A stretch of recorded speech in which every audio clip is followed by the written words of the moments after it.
नमस्कार, चैनल में आप सभी का स्वागत है। और आज के इस वीडियो में हम रिलेशंस को समझेंगे एक एग्जाम्पल की हेल्प से।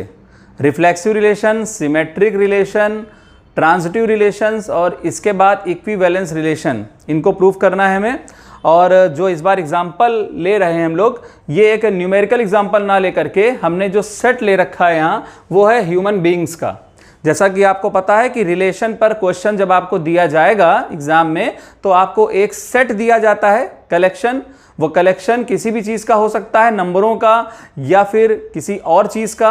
जैसे इस क्वेश्चन में हम लोगों ने ह्यूमन बीइंग्स का कलेक्शन कंसीडर कर रखा है, और साथ में एक रिलेशन देगा जो उस सेट के लिए एप्लीकेबल हो।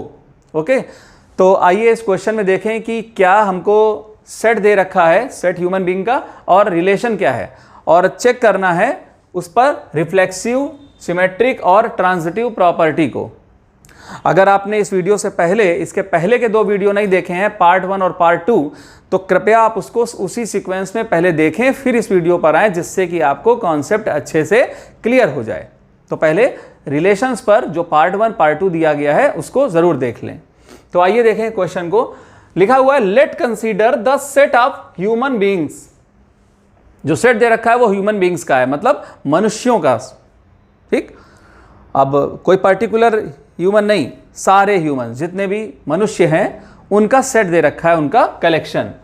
एंड द रिलेशन दे रखा है इज ब्रदर ऑफ, हिंदी में का भाई, इज ब्रदर ऑफ। अब जैसा सेट देगा उस सेट पर अप्लाई करने लायक ही रिलेशन देगा। नंबरों का सेट होता है तो greater, greater or equal, less, इस तरीके के रिलेशंस हैं। अब ये ह्यूमन बीइंग्स का कलेक्शन है, तो फिर जो ह्यूमन बीइंग्स के ऊपर रिलेशंस बनाए गए, ब्रदर, सिस्टर, इसी तरीके के तो रिलेशन देगा।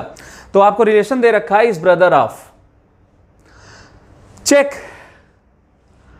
The reflexive, symmetric and transitive property for this relation, है ना। ये 3 रिलेशंस होते हैं, आप जानते हैं, इनको हमें यहां पर चेक करना है। तो चलिए पहले इसको वर्बल समझ लिया जाए क्वेश्चन को, फिर उसके बाद आपको बता देते हैं कि प्रेजेंट कैसे करना है। तो नंबर 1, रिफ्लेक्सिव रिलेशन। आपको पता है रिफ्लेक्सिव रिलेशन का मतलब कि जो सेट आपको दे रखा है, जो भी सेट दे रखा है, उससे कोई एक एलिमेंट आपको कंसीडर करना है और यह सोचना है कि क्या वो एलिमेंट खुद के साथ वो रिलेशन बनाता है जो दे रखा है। अगर वो एलिमेंट खुद के साथ वही रिलेशन बना ले तो रिलेशन रिफ्लेक्सिव कहलाएगा, अदरवाइज नहीं। अब हमारे क्वेश्चन में सेट दे रखा है ह्यूमंस का, रिलेशन है ब्रदर का। अब अगर हम कोई एक एलिमेंट, अब यहां एलिमेंट का मतलब होगा ह्यूमन, है ना। यहां एलिमेंट, चूंकि सेट ह्यूमन बीइंग का है, तो जो एलिमेंट हम कंसीडर करेंगे वो दिए गए सेट से। तो एलिमेंट जब हम कहें तो आप समझिए हम ह्यूमन की बात कर रहे हैं। तो एक एलिमेंट हमको लेना है, रिफ्लेक्सिव के लिए एक एलिमेंट कंसीडर करना होता है। तो अगर हम कोई ह्यूमन, कोई एक इंडिविजुअल पर्सन के बारे में सोचें कि क्या वो खुद के साथ ये ब्रदर ऑफ रिलेशन बनाता है, मतलब जैसे मान लीजिए हमने कहा राम, तो हम अगर लिखें राम और फिर राम और राम, मतलब राम राम के साथ ये रिलेशन बना ले, मतलब Ram is brother of Ram, तो क्या ये स्टेटमेंट ट्रू है? कोई खुद का ब्रदर थोड़े ना होता है भैया, है ना। कोई व्यक्ति खुद का ब्रदर या सिस्टर नहीं होता, इसलिए हम कहेंगे कि ये जो ब्रदर का रिलेशन है वो रिफ्लेक्सिव नहीं है। ठीक, तो सॉल्यूशन अभी प्रेजेंट करके आपको बता देते हैं कैसे एग्जाम में आपको लिखना है। देख लीजिए, चलिए। तो प्रेजेंटेशन कैसे हुआ आपका, let H is the set of human beings. ये जो ह्यूमन बीइंग का सेट दे रखा है उसको हमने एक नाम दे दिया एच, बार बार ह्यूमन बीइंग्स लिखने के बजाय एच लिख लिया करेंगे। And R is the relation is brother of, और जो रिलेशन दे रखा है इज ब्रदर ऑफ, इसके लिए हमने आर रिप्रेजेंट कर, आर नोटेशन यूज कर लिया। क्लियर। अब आप जानते हो नंबर 1 रिफ्लेक्सिव प्रूफ करना है, रिफ्लेक्सिव चेक करना है कि नहीं। ठीक, तो क्या करें, let x belong to h, मतलब ये जो ह्यूमन बीइंग का कलेक्शन है उससे हमने एक एलिमेंट लिया x। अब आप ध्यान रखिएगा, h ह्यूमन बीइंग का कलेक्शन है तो उससे लिया गया एलिमेंट भी एक ह्यूमन ही है, मतलब x किसी व्यक्ति का नाम है। ओके, अब आपको यह देखना है कि जो रिलेशन है, रिलेशन जिसको हमने r से रिप्रेजेंट कर दिया है इस ब्रदर ऑफ, तो रिफ्लेक्सिव के लिए आपको यह चेक करना पड़ता है कि x और x के बीच में जो रिलेशन है वो बन जाए, मतलब x के साथ ही वो रिलेशन बना ले।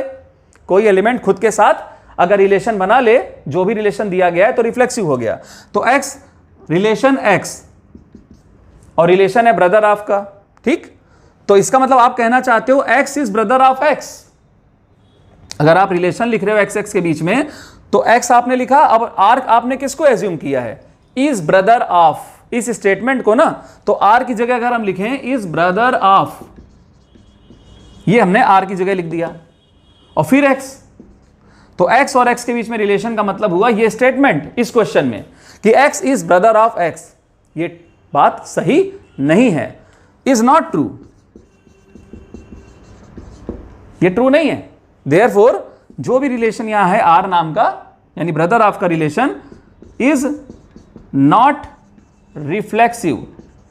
बार बार ब्रदर ऑफ ना लिखना पड़े, बार बार ह्यूमन बीइंग ना लिखना पड़े, इसीलिए ये h और r सिंबल यूज करेंगे, प्रेजेंटेशन आपका एग्जाम में अच्छा रहे जिससे, ठीक। बाकी वर्बली तो आप समझते ही हो कि ब्रदर का रिलेशन रिफ्लेक्सिव नहीं है, ऐसे सिस्टर का रिलेशन भी रिफ्लेक्सिव नहीं है। कोई ह्यूमन खुद के साथ में सिस्टर का रिलेशन थोड़ा ना बना लेता है। अब चलिए बात करते हैं दूसरे नंबर पर सिमेट्रिक की। तो पहले तो आप वर्बली बताओ कि सिमेट्रिक है कि नहीं।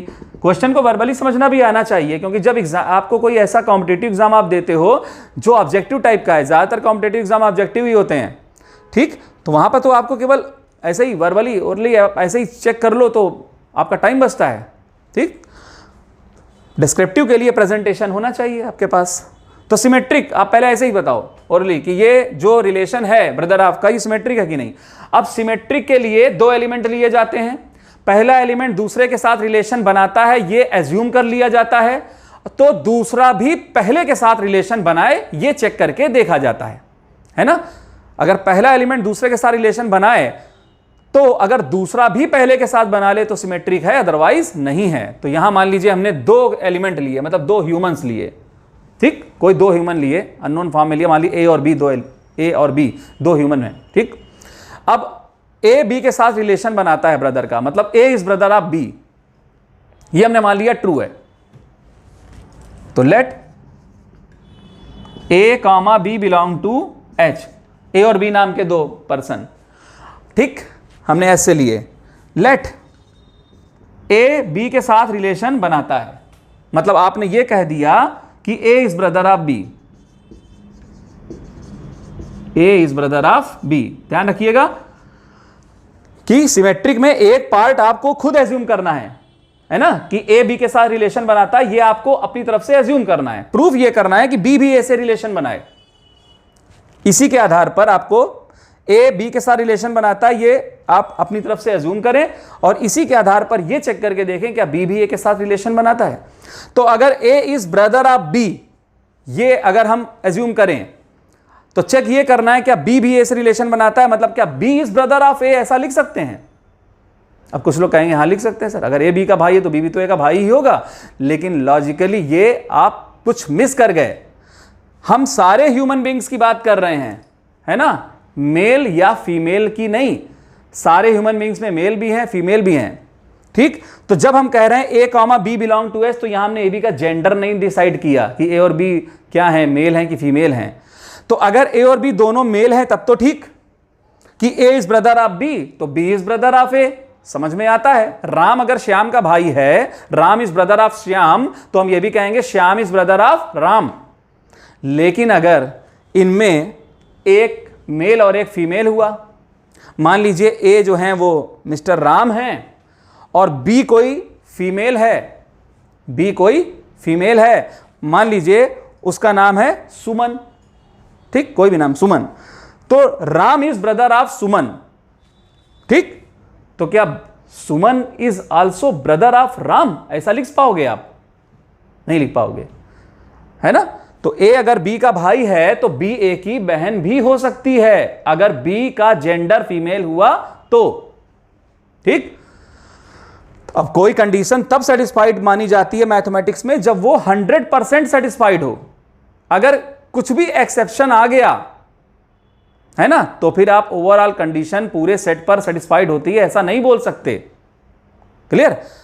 क्योंकि अलजेब्रा में स्टूडेंट के माइंड में ये भी कंफ्यूजन आता है कि सर हो भी तो रही है, अगर ए और बी दोनों हुए तो हो भी तो रही है, और अगर ए और बी दोनों में से एक अगर मेल है फीमेल तो नहीं हो रही है, तो प्रॉपर्टी नॉट सेटिस्फाइड क्यों कह रहे हैं? कुछ केसेस में हो भी तो रही है। तो भैया आपको ये ध्यान रखना है मैथमेटिक्स में कि 100 में से 99 अगर ओबे कर रहे हैं और एक भी ओबे नहीं करेगा तो आप फिर यही कहोगे कि प्रॉपर्टी ओबे नहीं हो रही है। अगर किसी सेट में 100 एलिमेंट्स हैं, 99 किसी प्रॉपर्टी को सेटिस्फाइड कर लें और केवल एक उस प्रॉपर्टी को सेटिस्फाइड ना कर पा रहा हो तो हम पूरा सेट ओबे कर रहा है ये नहीं कह सकते। फिर हमें यही कहना पड़ेगा कि पूरा सेट सेटिस्फाइड नहीं कर रहा है। तो इस बात को आपको ध्यान रखना है। मतलब मैथमेटिक्स में, अलजेब्रा में आपको ये चीज ध्यान रखनी है कि जैसे अलजेब्रा के अकॉर्डिंग अगर एक पेड़ है, एक ट्री है और उसमें ढेर सारे फल लगे हैं तो मैथमेटिक्स कहती है कि हम ये बात नहीं बोलेंगे कि इस पेड़ के सारे फल मीठे हैं जब तक हम एक एक फल चेक ना कर लें।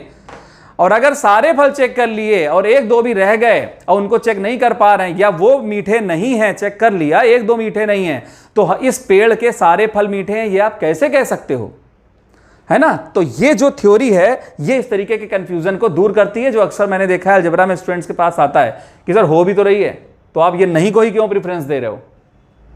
ठीक, तो A रिलेटेड टू B, तो A is brother of B। Now अब आप लिखो कैसे, now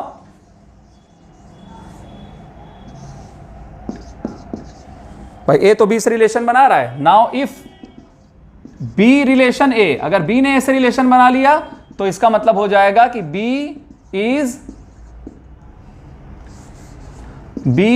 is brother of A is not always true, is not always true, ये हमेशा सही नहीं होगा। ब्रैकेट में आप बता भी सकते हो इफ B is फीमेल, मान लीजिए B फीमेल है तो ये कैसे ट्रू है, नहीं है। तो इसलिए ये जो ब्रदर का रिलेशन है ये ह्यूमन बीइंग के कलेक्शन के लिए, ह्यूमन बीइंग के सेट के लिए सिमेट्रिक रिलेशन नहीं है। क्लियर हो गया, क्योंकि A अगर B का ब्रदर है तो B A का ब्रदर होगा, ये जरूरी नहीं है। अब चलिए बात करते हैं तीसरे नंबर पर ट्रांजिटिव की, कि ट्रांजिटिव है कि नहीं। तो पहले आप ओरली बताइए। अब आपको मालूम है कि ट्रांजिटिव चेक करने के लिए आपको 3 एलिमेंट की जरूरत पड़ती है। जो भी सेट दे रखा है उससे 3 एलिमेंट आपको कंसीडर करने हैं। तो ठीक है, हम 3 ह्यूमंस को कंसीडर कर लेते हैं, ठीक। और वो मेल भी हो सकते हैं, फीमेल भी हो सकते हैं, आपको ध्यान रखना है। A B C 3, okay, A B C 3 humans लिए हमने। तो transitive, let A B C belong to H। Human being का कलेक्शन है, इससे 3 एलिमेंट A B C, मतलब A B C 3 ह्यूमंस हैं, लेकिन मेल या फीमेल उसको हमने कैटेगराइज करके नहीं लिखा, वो कुछ भी हो सकते हैं। अब ट्रांजिटिव के लिए आप कहते हो A B के साथ रिलेशन बनाता है, B C के साथ रिलेशन बनाता है। ये 2 बातों को आप ट्रू मानकर चलते हो, इन 2 बातों को आप खुद कंसीडर करके चलते हो और उसके बाद प्रूव ये करना होता है, चेक ये करना होता है कि A भी C के साथ रिलेशन बना रहा है या नहीं। अगर A B के साथ बना रहा है, B C के साथ बना रहा है, तो अगर A ने भी C के साथ वही रिलेशन बना लिया तो फिर रिलेशन ट्रांजिटिव कहलाएगा, अदरवाइज नहीं। तो अगर आपने एज्यूम किया कि A B के साथ रिलेशन बना रहा है तो इसका मतलब हो गया कि आपने ये एज्यूम कर लिया कि A is brother of B, relation brother का है इसलिए, ठीक। A is brother of B, ये आपने एज्यूम कर लिया है, ओके। एंड आपने ये भी एज्यूम किया कि B C के साथ रिलेशन बनाता है, इसका मतलब आपने ये भी एज्यूम कर लिया कि B is brother of C, ठीक है। अब आपको चेक ये करना है कि क्या A भी C के साथ रिलेशन बनाता है। मतलब क्या हम ये लिख सकते हैं कि A is brother of C, लिख सकते हैं। अब की बार वो जेंडर वाला डिस्टरबेंस है ही नहीं। क्यों नहीं है, आप देखो, जब आप कहते हो A is brother of B तो इसका मतलब A जो है वो मेल प्रूफ हो जाता है ना। B के बारे में नहीं पता हमें कि B मेल है कि फीमेल। जब आप कहते हो A is brother of B तो इसका मतलब A को आप मेल ही तो मान रहे हो ना, तभी तो आप ब्रदर कह रहे हो। मान लीजिए B फीमेल भी है, मान लो ये राम है, ये कुसुम है, ठीक। तो राम इज ब्रदर ऑफ कुसुम, ठीक है, राम तो मेल है। तो A is brother of B बोलने में A को आप कह सकते हो कि 100% A एक मेल है, तभी हम ऐसा बोल सकते हैं कि वो ब्रदर है। लेकिन आपने ये भी ट्रू मान लिया कि B is brother of C, और अगर आप ये भी मान रहे हो कि B is brother of C तो इसका मतलब फिर B भी मेल ही होगा, तभी तो वो ब्रदर है किसी का। तो इन दो स्टेटमेंट से दो लोग मेल प्रूफ हो जाते हैं, ए भी मेल है, बी भी मेल है, और जो नहीं पता वो सी के बारे में कि सी मेल है कि फीमेल है, वो कुछ भी हो सकता है, उसके बारे में नहीं पता। लेकिन इन दो बातों से यह बात तय है कि ए मेल है, बी भी मेल है। अब अगर हम ये लिख देते हैं कि ए सी के साथ रिलेशन बनाता है, मतलब ए इज ब्रदर ऑफ सी, तो यह सही इसलिए है कि क्या फर्क पड़ता है सी के जेंडर से। मान लीजिए सी फीमेल भी है तो भी तो यह बात सही है भाई, ए ब्रदर किसका है, बी का। ठीक, अब यहां पे आप पर्टिकुलर नामों को लेके चलो, ए इज ब्रदर ऑफ बी मतलब ए मेल है, बी इज ब्रदर ऑफ सी मतलब बी मेल है। ठीक, तो ए इज ब्रदर ऑफ सी लिख सकते हो, सी फीमेल है तब भी लिख सकते हो, क्योंकि ए इज ब्रदर ऑफ सी कहने में सिर्फ ए को मेल होना जरूरी है, तो ए तो मेल है, तो ए इज ब्रदर ऑफ सी लिख सकते हैं। सी मेल है तब भी लिख सकते हैं, सी फीमेल है तब भी ये बात लिख सकते हैं, है ना। ठीक है, तो देयरफॉर आर इज ट्रांजिटिव। तो ये रिलेशन रिफ्लेक्सिव नहीं था, सिमेट्रिक भी नहीं था, केवल ट्रांजिटिव है। और अगर आपसे एग्जाम में पूछा जाता है इक्विवेलेंस है कि नहीं, तो आप बोलोगे no, this is not an equivalence, क्योंकि इक्विवेलेंस रिलेशन वो होते हैं जो रिफ्लेक्सिव भी होते हैं, सिमेट्रिक भी होते हैं और ट्रांजिटिव भी होते हैं। तो देयरफॉर हम कहेंगे जो रिलेशन इस क्वेश्चन में था ब्रदर ऑफ का is brother of is not equivalence, ये इक्विवेलेंस रिलेशन नहीं है। इसी तरीके से सिस्टर ऑफ रिलेशन पूछा जा सकता है, मदर ऑफ हो सकता है, फादर ऑफ हो सकता है। तो आप प्रैक्टिस करो इसी के अकॉर्डिंग समझ करके, ठीक है। Okay, thank you.